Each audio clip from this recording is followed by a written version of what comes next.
ក្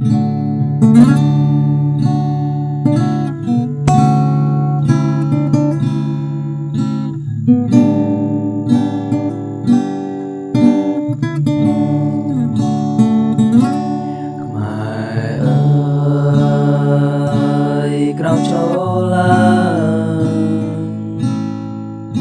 ជាយើងកំកាងព្រោះយើងទាំងអស់គ្នាខ្មែរអើយកុំរញរី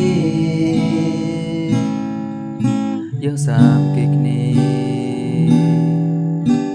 ឆ្ពោះទៅរកការអភិវឌ្ឍជាចម្រើនព្រោះយើងរួមគ្នាចូលរួមទាំងអស់គ្នាក្រុមវិស័យជាបងប្អូនខ្មែរតែមួយនាំគ្នាលើកស្ទួយឲ្យប្រទេសយើងឈានមុខលើក្រុមវិស័យដែលត្រត្រង់បង្កើនសង្គមដែលមានភាពកងក្ដៅ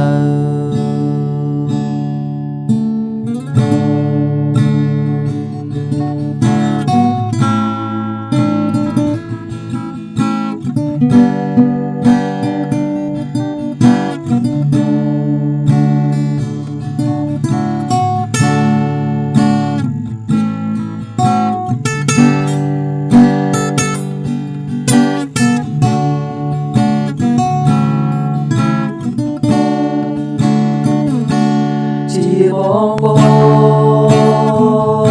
នខ្មែរតែមួយនាំគ្នាលើកស្ទួយប្រទេសយើងឲ្យឈានមុខលើក្រុមវិស័យដែលត្រត្រង់បង្កើនសង្គមដែលមានភាពកងក្ដៅជាបងប្អូ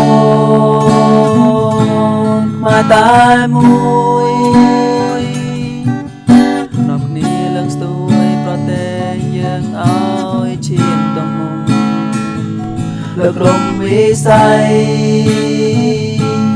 ដែលត្រត្រង់បង្កើនសង្គមដែលមានភាពកងក្ដៅ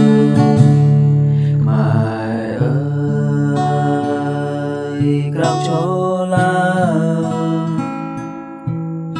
ជាយើងកំកាងព្រោះយើ